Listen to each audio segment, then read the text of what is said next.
is an Unspoiled Network podcast. This is Spoil Me, covering Fullmetal Alchemist, Brotherhood, Episode 47, Emissary of Darkness. In this episode, Pride takes over Al's body and tries to trap Ed. And the only thing that saves Ed, even though he senses something is weird, is Ling shouting from inside of Greed, saying, "That's not right! That's not right!" Welcome to Spoil Me.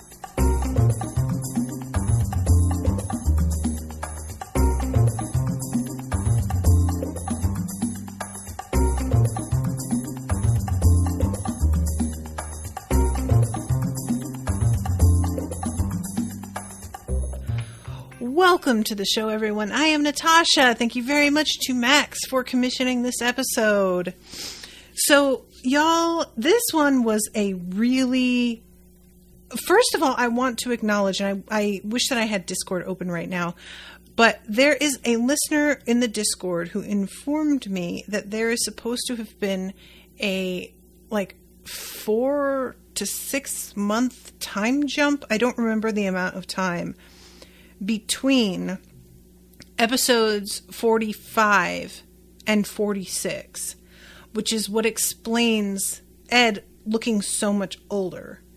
And it was like people had mentioned that the end credits of episode 45 had a bunch of stills of our characters and where they were at the time and what they were doing.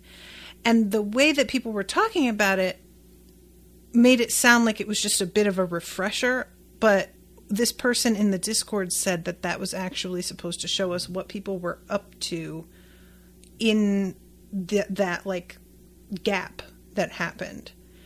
And I was not the only one surprised by this information.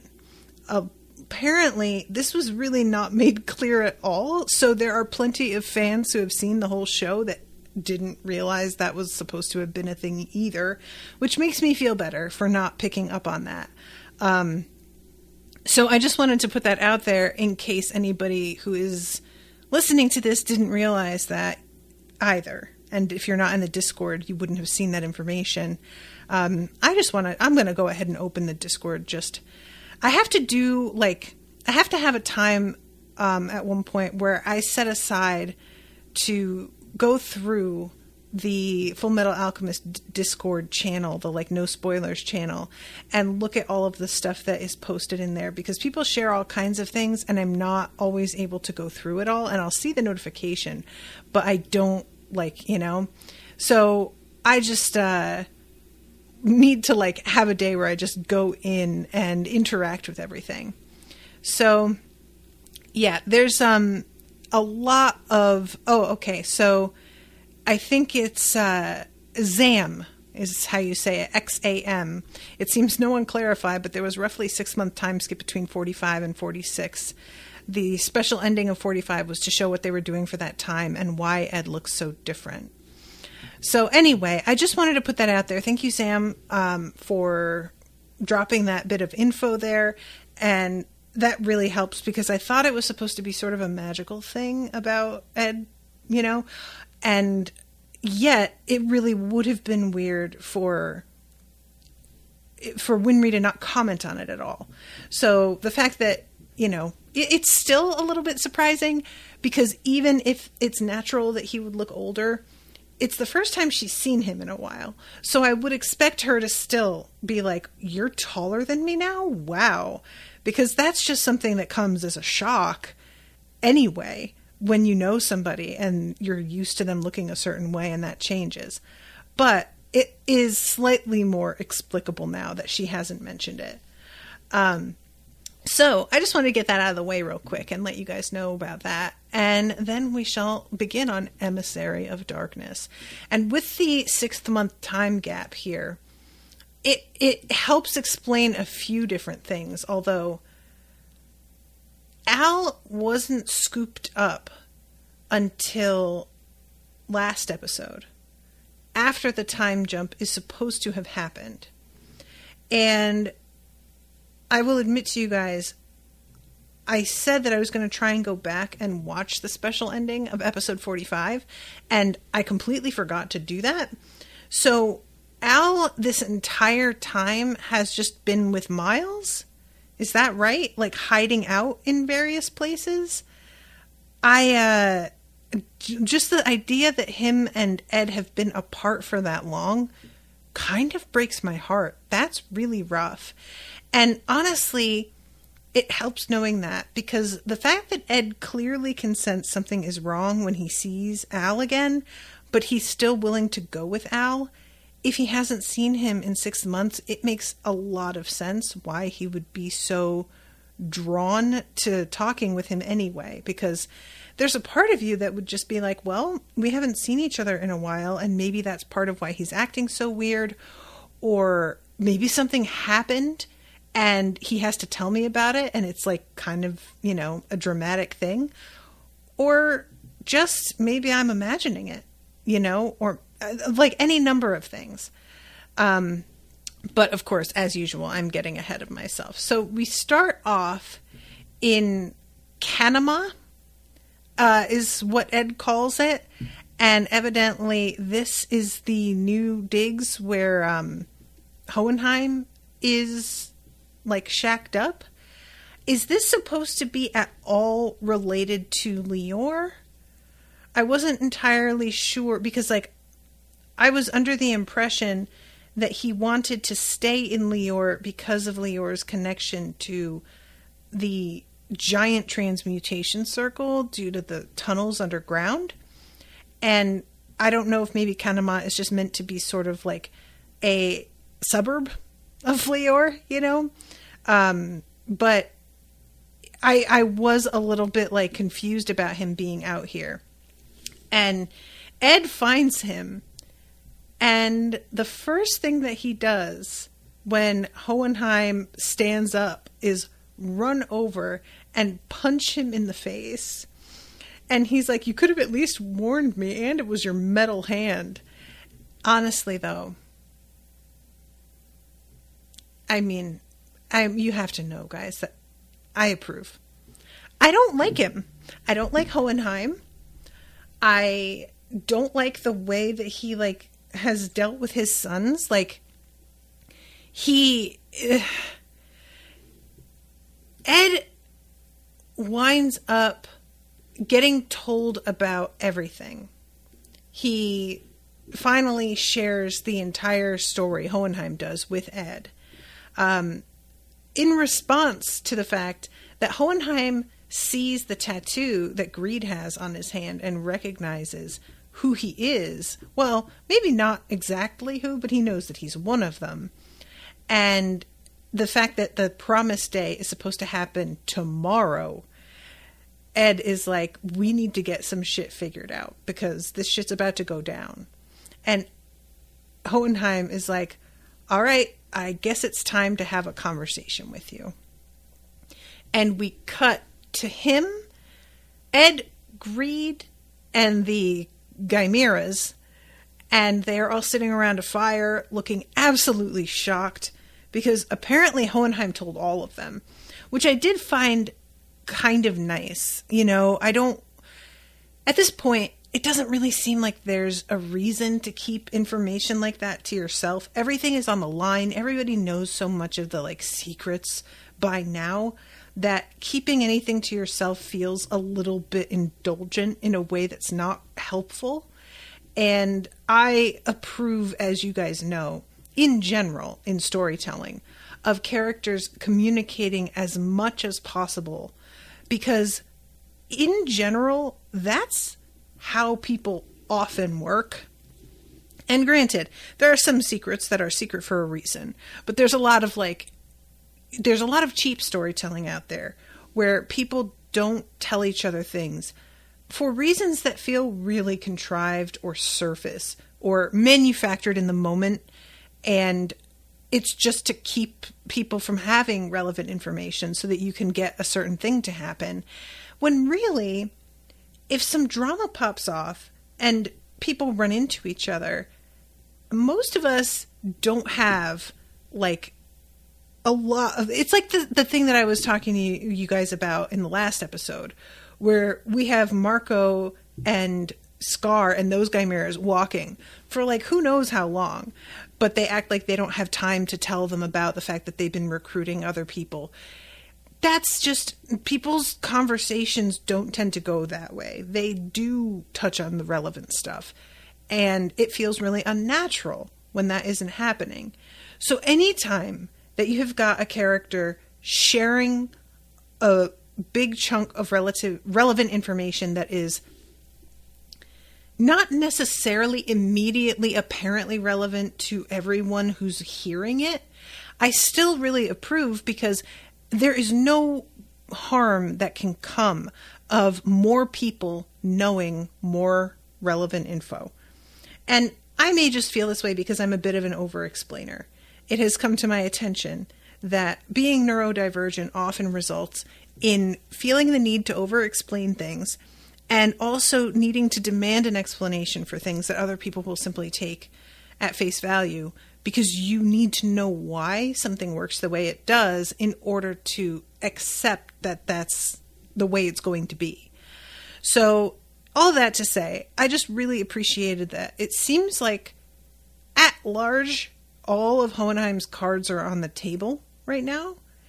And I found this really surprising, but it should have occurred to me. First of all, Ed is surprised to find out that he already talked to Al about all of this.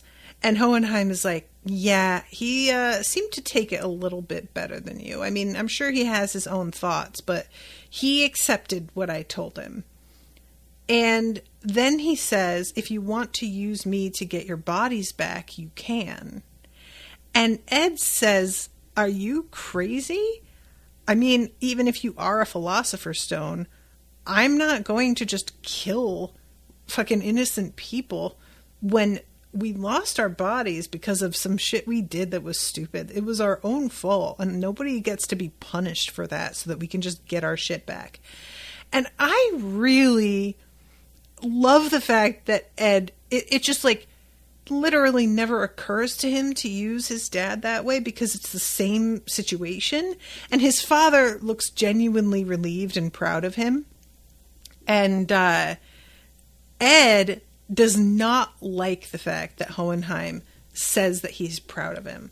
It's really obvious. As soon as that comes out of Hohenheim's mouth, Ed is like, and that is such an interesting response, because later on, well, first I'll mention this. He says there'll be a solar eclipse tomorrow. He plans on harnessing it for his scheme. And he says, Edward, he has to be stopped at all costs. I need you to help me. And Ed just says, help you? I'm going to stop him, but I'm not doing it because you want me to help you. Our best chance at beating him is teaming up. And that's the only reason I'm even talking to you right now. And it's interesting. The camera sort of goes to the faces of each of the Chimera and to Greed. And they all seem to be sort of smiling subtly at this exchange in a way that I wasn't really sure what to make of it. So Ed stalks away after this moment, and they follow him. And Hohenheim just says after him, it doesn't matter what your reasons are as long as you'll fight beside me. And Ed stops for a moment and then keeps walking. And then he says, oh, and by the way, Pinnacle told me to tell you Mom's last words are, sorry I couldn't keep my promise, but I'm dying first. And he sees Hohenheim start crying and seems actually surprised to see any emotion from this guy. He turns around with this sort of like snarl, like, so I fucking told you and now I'm done with my part of this, and stops dead when he sees that his dad is crying. And he goes and sits and has some food at like a stall with the Chimera, and they are saying that he should try and be a little bit nicer to his dad You could at least refer to him as Dad. It sounds like you've had a rocky past with him, but he doesn't strike me as the type who'd abandon his wife. The guy must have had his reasons, so why don't you give him the chance to explain?" And Ed yells, "Shut up. Did you ever think that I've got my reasons?" And they say, "Oh yeah? Well, let's hear them. You're just holding a grudge."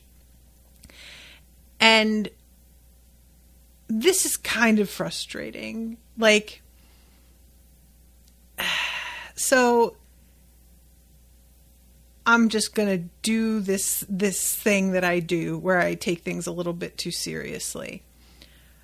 Ed ends this convo with, "He's just not what I was expecting." And honestly, most of the time when a person isn't giving somebody a chance to explain, I will get frustrated with that character and be like, can you just shut the fuck up and give them a fucking minute to get a word in edgewise? But Hohenheim has had a lot of time to sit his sons down and talk to them about everything. And he never did it.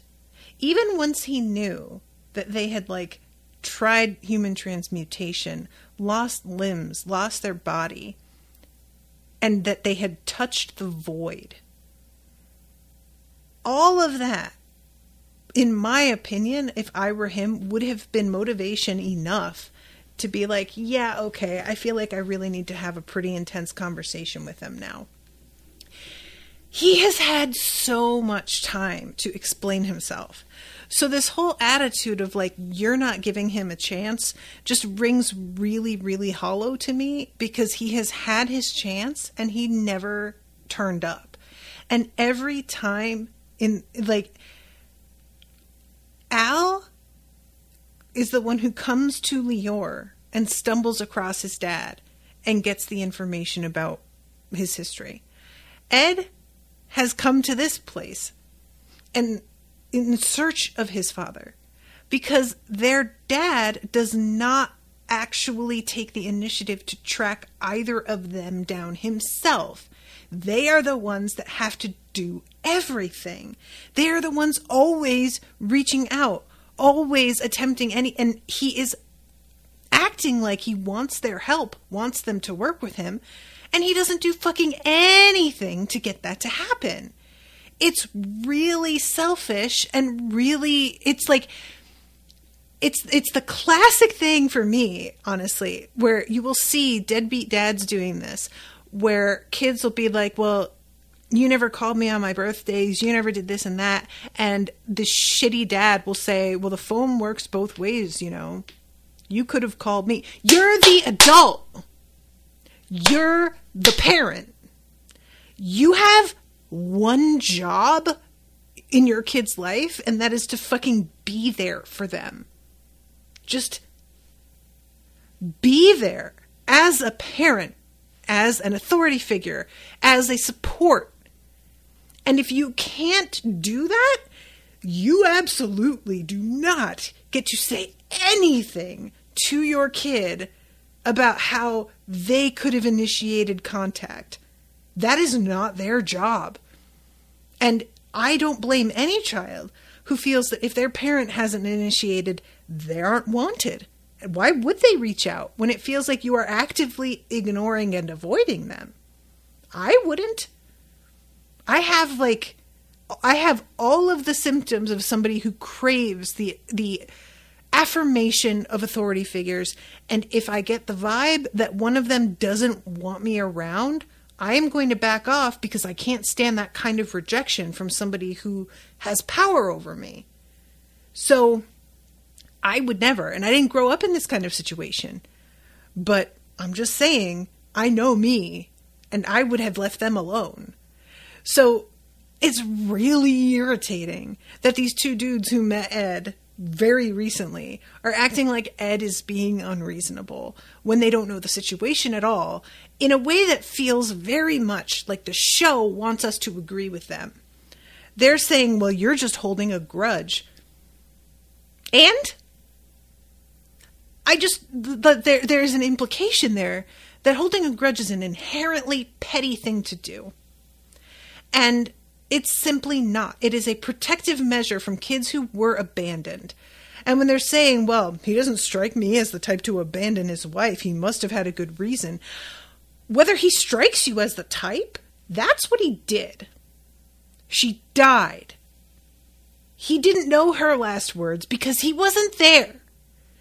His kids were taken in by a random neighbor, and you never came back and figured out anything that was going on with them or showed yourself to be of material support in any way.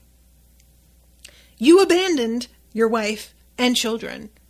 Whether you had a reason or not, that's what you did. That's what it boils down to. And if you had a reason, you could have had that fucking conversation quite a while ago. You could have talked to them both about this at any point in this entire fucking series. We're 47 episodes in. There have been a million opportunities for you to be like, hey, so there's this wild thing that happened to me, and homunculi are running around, and I've started to realize that you're aware of that and involved. So I feel like now is the time to bring you up to speed on everything and explain myself. Does he? He does not. And that is it. That's all there is. So as far as I am concerned, Hohenheim doesn't get a redemption arc for me. If he decides that he's going to do something wildly noble, sacrificing himself, good. He should. He should do that. Because he sucks, and it's the least he can do. And that's where I stand on that. I don't like Roy Mustang because he's just annoying. But I don't despise him. He at least stands up for shit. I find him annoying, but he's on the right side of things. Hohenheim is on the right side technically in this very cerebral way, but it doesn't feel like materially he's doing any of the work on a personal level that needs doing. And he keeps acting like that's a separate thing. Like what's going on between him and his sons and their relationship is completely separate from what's going on with the country and the homunculi. They're not separate, and they haven't been for a while now. And you've been aware of that. Excuse me, sorry. My rage makes me burp, I guess.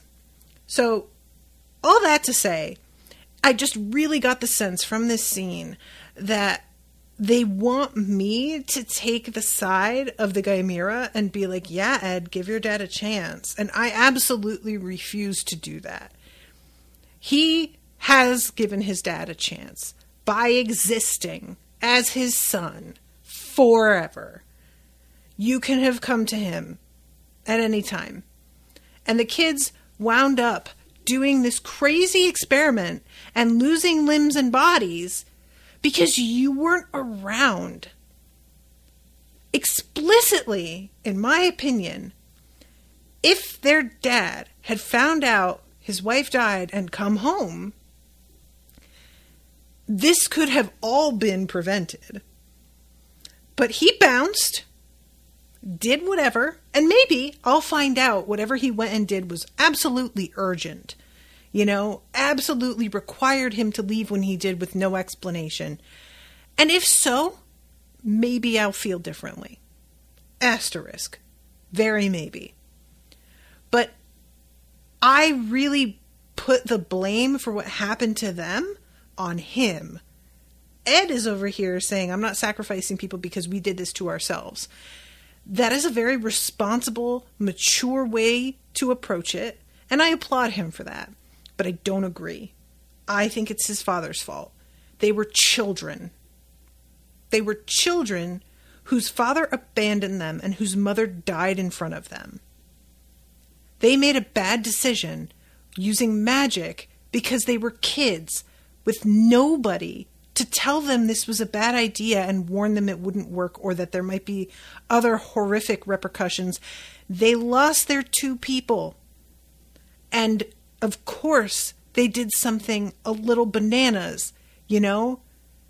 And I really hate him. I really hate him, and I hate the way that the show is seemingly trying to tee up this, like, reconciliation between the 2 of them. Because I know that Hohenheim isn't even really a full human being anymore because of the whole, you know? But it always drives me bonkers when characters are supposed to be, like, hundreds and hundreds of years old, and they act like fucking teenagers. If you are that old, I'm sorry. I, at 37, am a completely different person than I was at 27. Just 10 years have passed, and I don't even recognize myself in a lot of ways. I can't help but think that Hohenheim bears even more responsibility because he has had so much time to see the effects of things and the consequences of things. And he should be better than the average person in general because of that.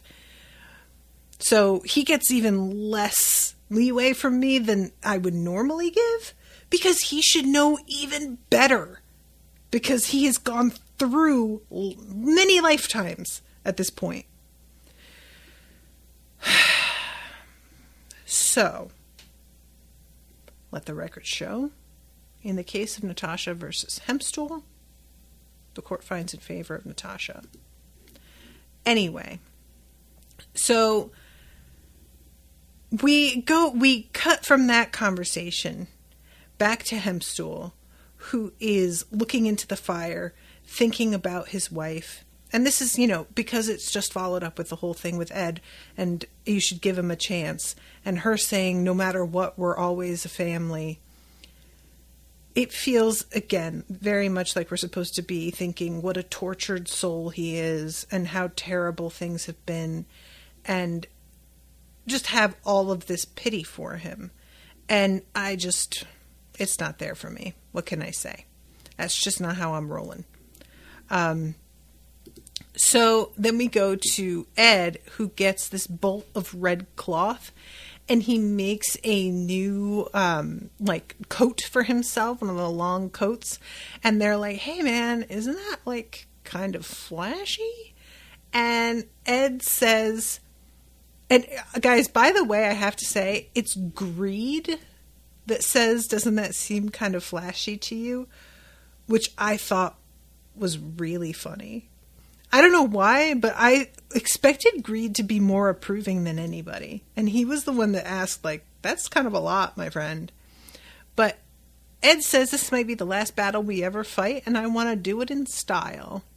And they all seem to just straighten a little bit and take things more seriously for a moment. And this leads into the conversation where Ed's like, guys, shit's about to really go down. You don't have to stay with me throughout all of this if you don't want to risk your lives. I really understand. Like, we don't really have that kind of relationship if you really stop and think about it. I shouldn't be able to demand of you that you continue to be involved in this. And Greed, first of all, is like, hey, bud, I don't know why you're talking like you're the one in charge. Reminder, you're not. And it's really funny because I feel like, first of all, Ed's definitely in charge. And I think Greed recognizes that and recognizes what Ed did to try and, like, turn it around and make it seem like he is in charge so that Greed would be willing to stay. I think he's fully, like, cognizant of how that went. But he continues to sort of, you know, play into it, and I like it. And Ed says to the Chimera, if it's just about getting your bodies back, and they say, it's actually not about that.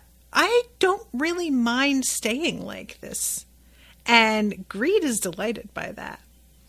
He says, that's the spirit. So Ed's like, okay, well then, why are you sticking with me? And the one guy says, why wouldn't we? It's not like we have anything better to do. honestly, though, I mean, that's as valid a reason as anything. That's like, in a lot of cases, that's why we do anything.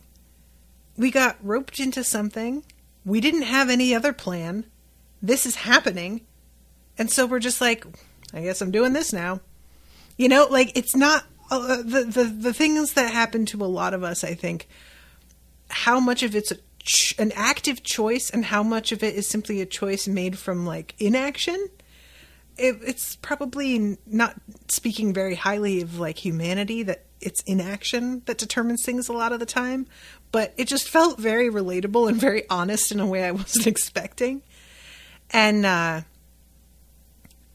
the one guy says, my animal instincts tell me something good's coming, so I'll ride this out with you. And I can't remember if his animal instincts have been mentioned before, but they come up a lot this episode. It keeps being put in that way. My animal instincts are telling me blank, blank, blank. And I don't remember if it's ever been mentioned in that phrasing before. It felt kind of like out of nowhere to me, but it might just be because it happened so many times that it really stood out in a way that it hasn't before. But yeah, anyway, then Ed moves on to Greed, and he's like, are you hoping to settle the score with the homunculi for what they did to your friends? And Greed basically just says to Ed, oh, I'm not telling you what the fuck I'm doing. I know you're trying to, like, get me to spill my guts to you. That is not going to happen. And then they all come to a complete stop, and they are in front of this, like, patch of woods. And Al comes walking out of the woods. And can I just say, animation is just a really interesting medium, because the animation for Al coming out of the woods, immediately, you know that some shit is not right.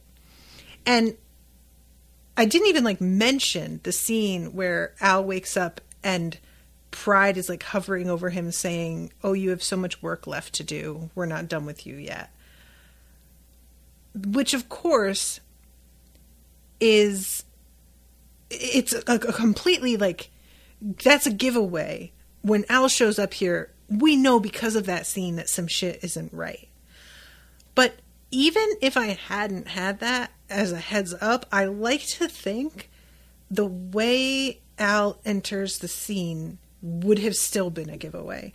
Because there is just an entire weird vibe. We are used to a certain stance from him, a certain way of holding his head. And this is the kind of thing that, like, can be done with a really, really good actor as well.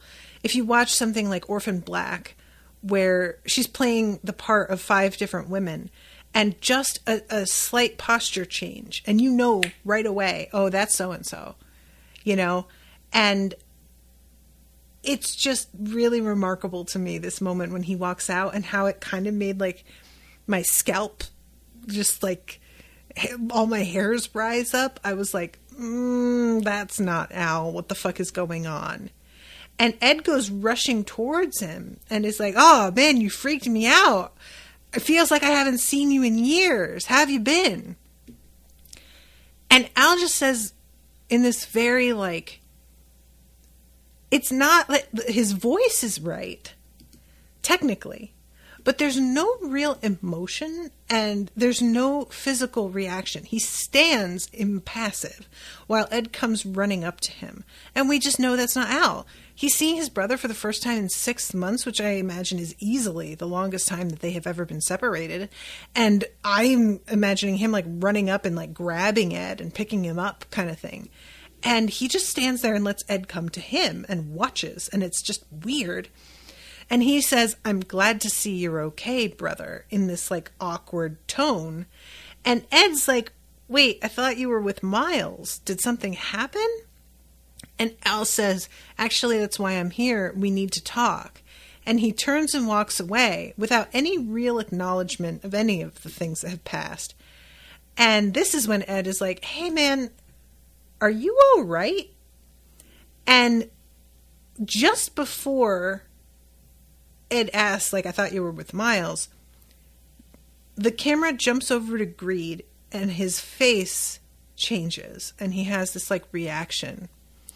And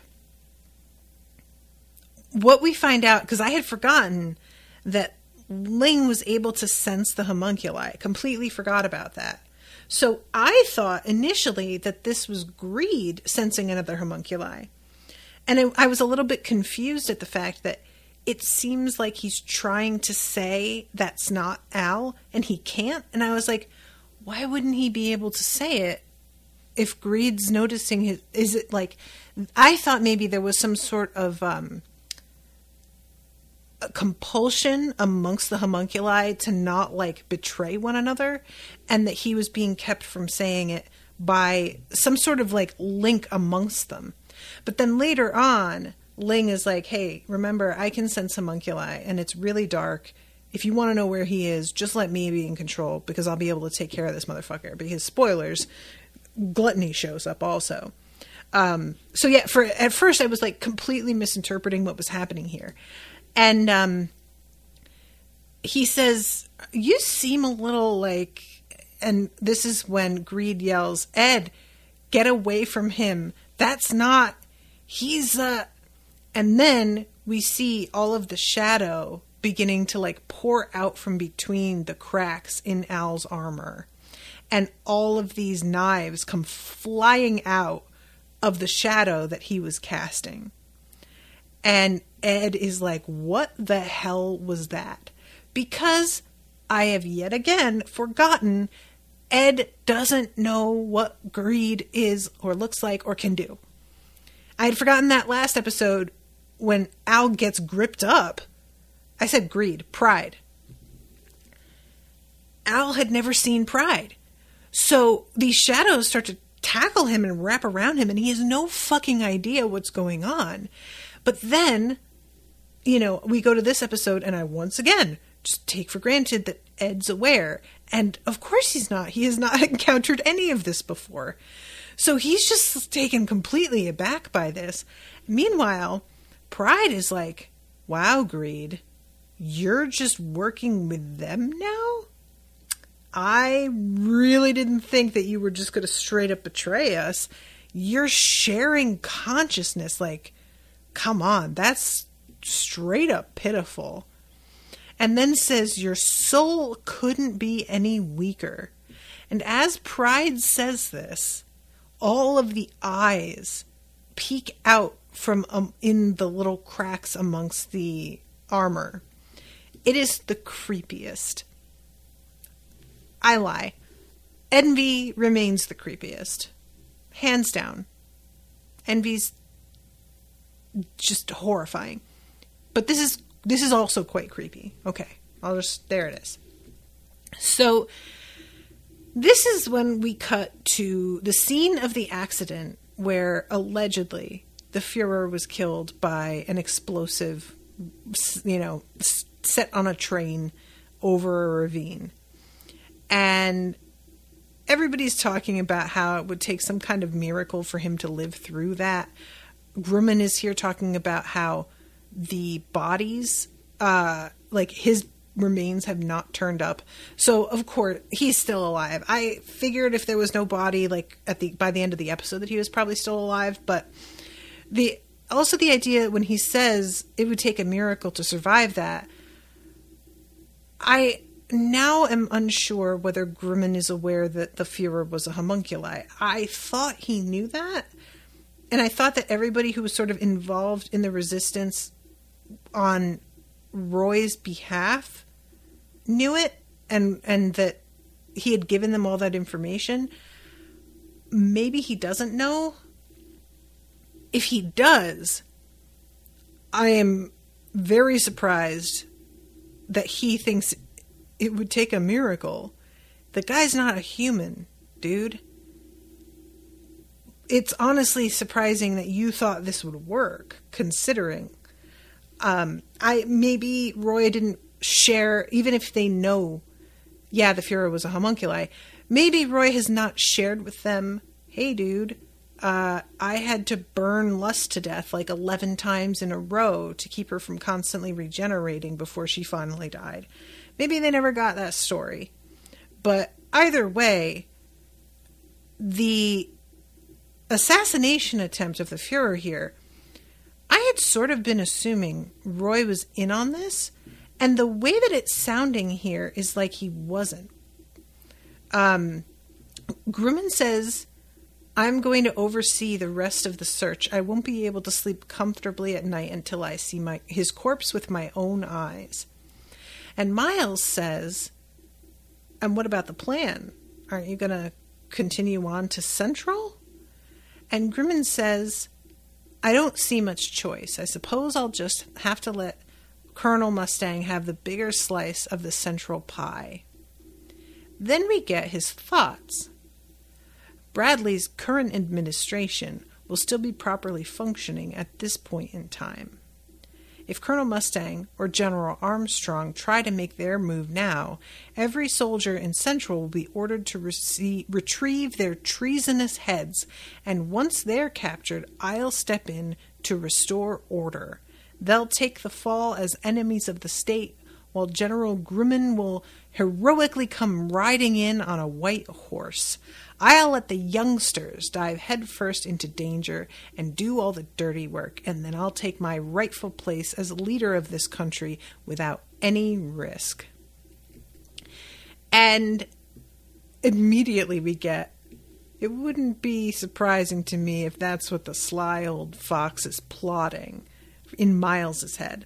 So it's weird. It's almost like Miles was able to hear every word that he was thinking to himself.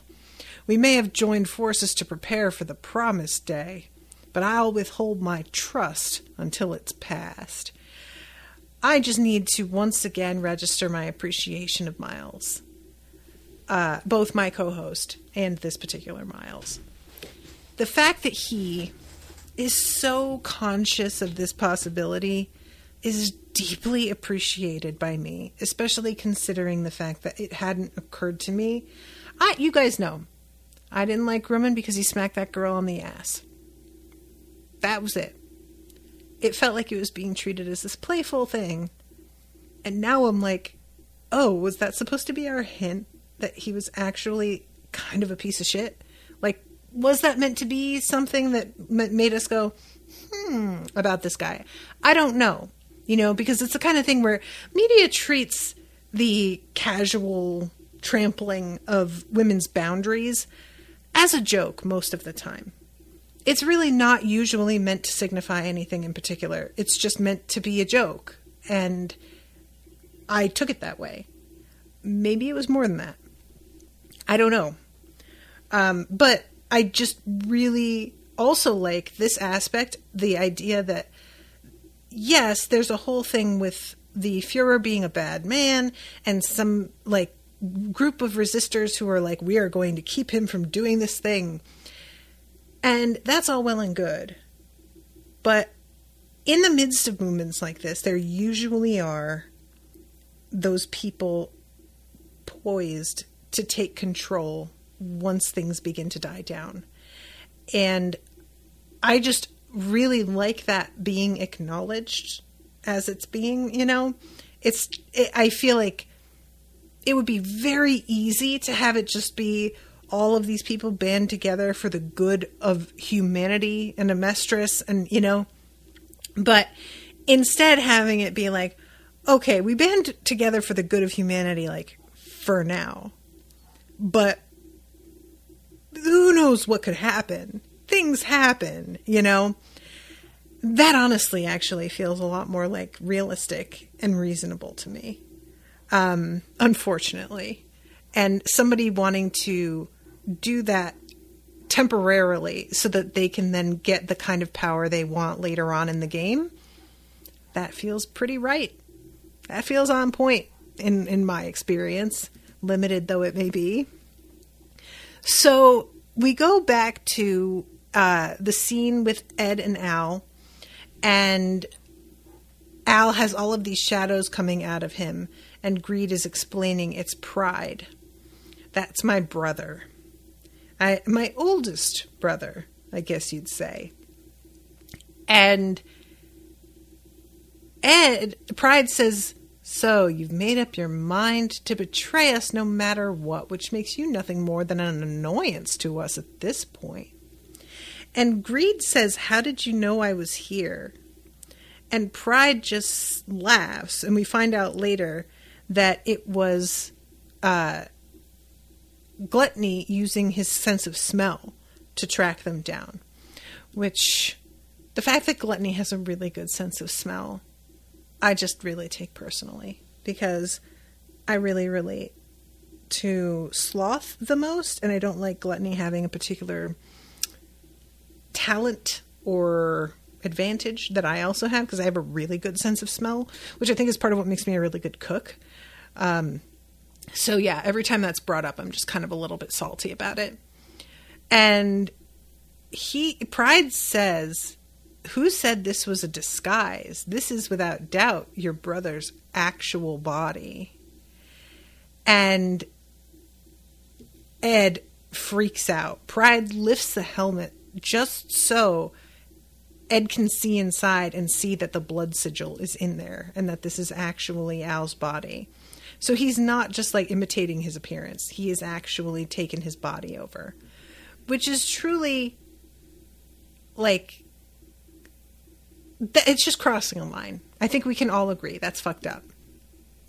So, the two Chimera, they are hiding, and they're like, yeah, we have this instinct that this thing is something we need to stay away from. And Ed says, all right, I have no problem taking them down, and he can't hurt me. And Pride says, oh no, I mean, I need you alive, but I can definitely hurt you. I might slice off some of your limbs. That won't kill you. I'll still be able to use you. And he begins to attack. And Ed says, I've got to keep Pride away from the slums, and uses some alchemy to try and make like a wall. And it does not work at all. Pride just manages to fucking... It's not... I thought it was going to be... The wall won't work because it's dark and there are shadows everywhere, so he can just go around it. But Pride just busts right through the wall like it's not even there. And Greed says then, barriers won't work against him. And I don't know if that's meant to be that because he's shadow, physical objects can't stop him, or if it's just like, he's the oldest of us and the strongest, so he can just kind of do whatever the fuck, you know? Which I'd be willing to accept either one of those. So then Pride is like, so are you going to work with me here, or are you going to like make me kill this dude Ling and all of the slum dwellers, because I'll do what I need to do. And I love Greed just being like, oh sure, cheap shots, that's always what he tries to do. So the shadows begin to crawl towards Ed, and at first he looks really like freaked out, and then all of a sudden he gets an idea and he's like, wait a second. And he uses his alchemy to turn all of the lights out in the town so that there aren't shadows being cast anymore. Everything is in darkness, which it works, but Ed shouldn't know that it would work. Does that make sense? Because Ed has never seen Pride before. And I don't know about you guys, but if I were encountering a being like Pride, it would not occur to me turning all the lights out in town will help. And I understand that I just need to take it on as a viewer I know, and it works, and that's fine.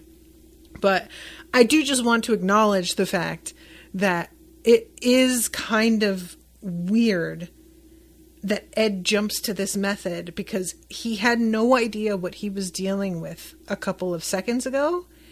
And I think maybe it's supposed to be as he sees the shadows crawling towards him, he puts it together that, like, the shadows need light in order to exist. I got it. I'm going to take the light away. But it doesn't really hit quite for me. And it's not a big deal, but I just wanted to mention it because, like, my immediate reaction to remembering that he had never encountered pride before was like, oh shit, right, Ed doesn't know what he's dealing with. And then he seems to so quickly figure it out and figure out, like, you know, exactly how to handle this creature in a way that if I am using, and this is what I said when I first found out that the light was the thing that was kind of dangerous, I was surprised because I figured if you are in total darkness, you just will be completely at the mercy of a creature that seems to be made out of darkness. I would assume that the light is what keeps you safe, not that it's what creates this thing in the first place.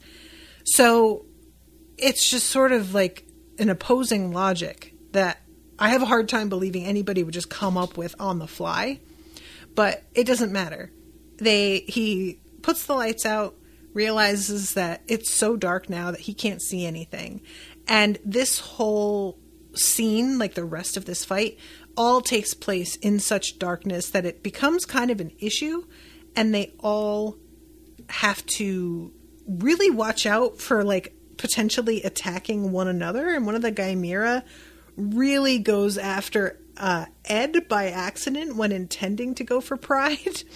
Or I think gluttony, maybe.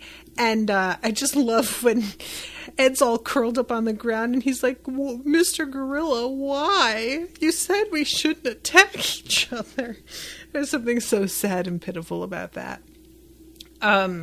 So I really do like, at one point, Greed is, like, talking to the Chimera, and he explains about, like, it needs light to... See, this is the thing. He explains to them, shadows need light to cast them.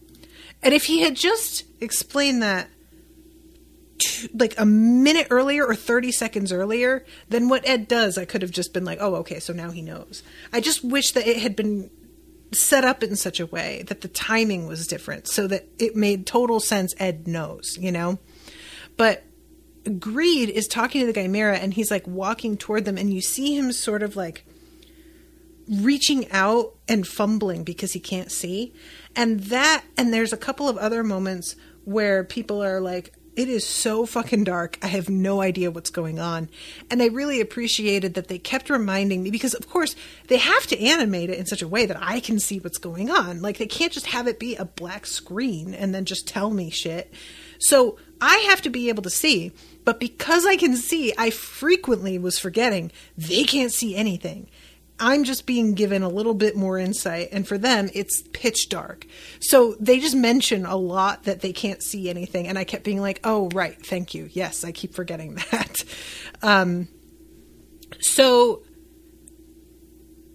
this, like, we have this really amazing moment where one of the Chimera goes after Pride, and Pride is like, I can't believe that you're attacking a child.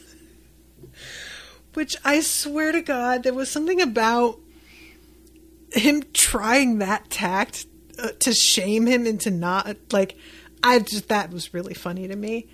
And did you just like, my animal instincts are telling me that I need to kill you before you kill me. And he keeps punching Pride and his head is whipping from side to side, but he isn't making any sounds of pain. There doesn't really seem to be, like, there's just a sort of sense of like, I don't have any reaction to this. Like, this isn't actually hurting me, you know? So meanwhile, Al is just standing there, stock still. And Ed is unwilling to leave him. He's like, I understand that you don't want to take off, but Ed, this might be a trap. You might walk up to him because you want to help. And there's something inside of him we need to figure out everything else that's going on, and it's super dark. We can't be attacking each other. And basically he's like, you need to get out of here and let the nocturnal animals handle this. And then we find Greed, and he is up against a tree thinking quickly to himself. Him and like Ling are sort of going back and forth inside of his head. And this is when he realizes that Gluttony is the one who found them. Darius grabs both of them, Ed and Greed, and yanks them out of the way just as Gluttony comes flying out of the dark and chews down a tree. Truly, this man has quite a wide diet. And this is when it starts to become an issue that they really can't see. And Ling convinces Pride to let him take control because he can sense when a homunculus is near. And I love when Greed is just like, God damn it. Don't go trying to run off with this body. And Ling says, just drop it. It was my body to begin with. And Gluttony tries to sneak up on him. And Ling takes him the fuck down. And then we get this amazing illustration of Ling in a kind of like victory power pose. And a sort of speech bubble, but it's clearly a thought bubble because it's like jagged. That's blue coming out of his ear, and the inside of it is red with this little like almost jack-o'-lantern face that's meant to be a very simplified, stylized version of Greed's face from inside. There is something about the animation of this that is so funny to me, and Greed just says, wow, nicely done. I'm glad you and I are on the same team. And there is something about the fact that Greed is giving Ling props that warmed my heart. Genuinely made me go, oh, these two. Just like, I really liked it. I am a sucker for getting the approval of the enemy. I just am. As long as it doesn't feel like it's being done condescendingly, you know. But he genuinely, in this moment, I'm getting the vibe that Greed is like, wow, okay, well, you just did that shit. Good for you. And Gluttony then stands up and says, you're making me mad. All I want to do is eat, but you won't let me eat you, and I'm getting hungrier. You're being mean, so I'm just going to have to swallow everything. You know what, Gluttony? I fucking feel you, buddy. I get it. I really do. That spoke to me. And just the response of just like, well, now I'm just going to have to eat everything. That's a mood. I'm not mad at you for it, to be honest. So this is when Ling says, I feel something coming this way.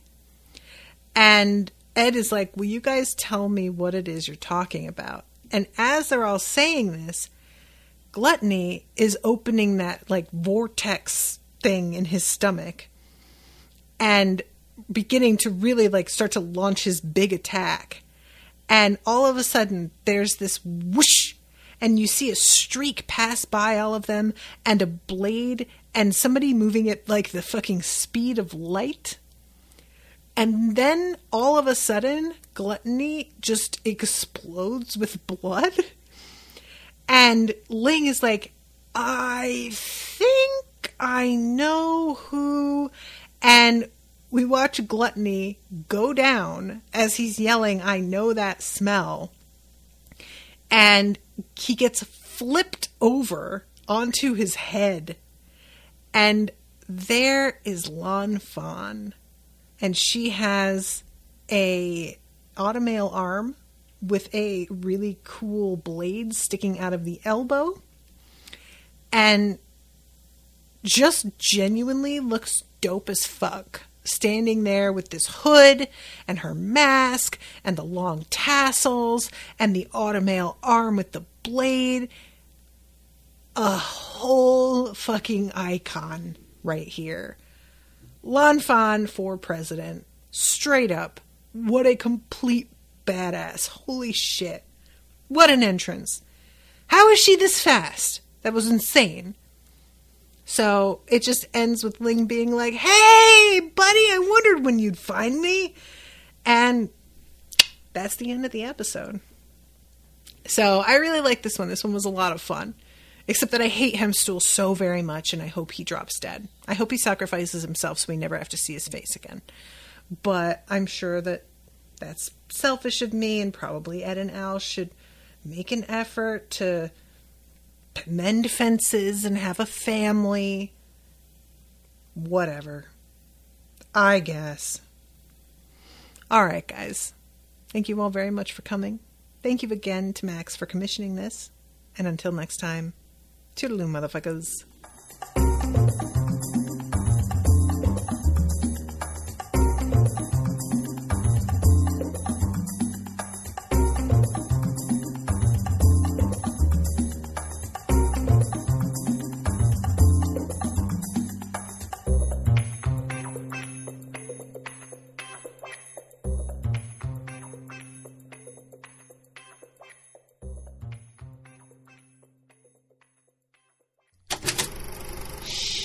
That was an Unspoiled Network podcast.